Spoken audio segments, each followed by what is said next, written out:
Most kids think they're bad at math, but here's the truth. It's not about being bad or good. The problem lies in how math is taught and understood. When kids struggle in math, it's rarely because they lack intelligence. It's because they were never shown how beautiful and logical math really is. So today, let's break down why most kids struggle with math, and more importantly, how we can fix it. For decades, math was taught as a subject of memorization. Memorize your tables. Memorize the formula. Just remember the steps. But memorization isn't true learning. It's short-term recall. Imagine asking a child what 7 times 8 is.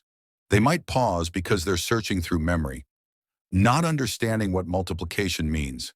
That pause, that confusion, it's a sign that math was taught like a list of commands instead of a story that makes sense. Math is not about remembering, it's about recognizing patterns. Once a child understands that multiplication is repeated addition, or that fractions are parts of a whole, the fear begins to fade. When we focus on understanding instead of memorization, math stops being a nightmare and starts becoming a puzzle, something to solve and enjoy. The second reason kids struggle is simple: fear. Fear of being wrong, fear of being judged, fear of numbers themselves. In most classrooms, mistakes are punished, not explored. But mistakes are where learning happens. When a child feels safe to make a mistake, to guess, to try, the brain becomes open to new ideas. But when they feel judged, their brain shuts down, and math anxiety takes over. To fix this, we must create a safe learning space where every wrong answer is treated as a clue, not a failure. Another big reason: kids don't see how math connects to real life. When math feels abstract, filled with symbols, rules, and strange letters, kids disconnect.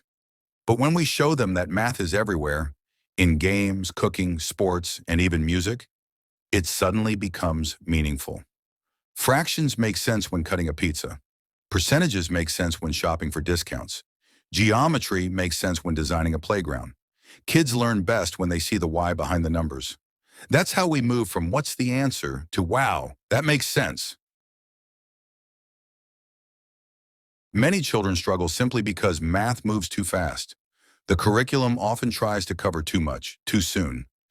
Kids are pushed to learn multiplication before mastering addition, or algebra before truly understanding numbers. And when one concept is shaky, everything built on top of it starts to wobble. Think of math like building a house. If the foundation, number sense, isn't strong, the entire structure collapses. To fix this, we need to slow down, revisit the basics, give children time to play with numbers before rushing to new topics. So, how do we fix all this? First, make math hands-on. Use blocks, abacus, or even small objects around the house.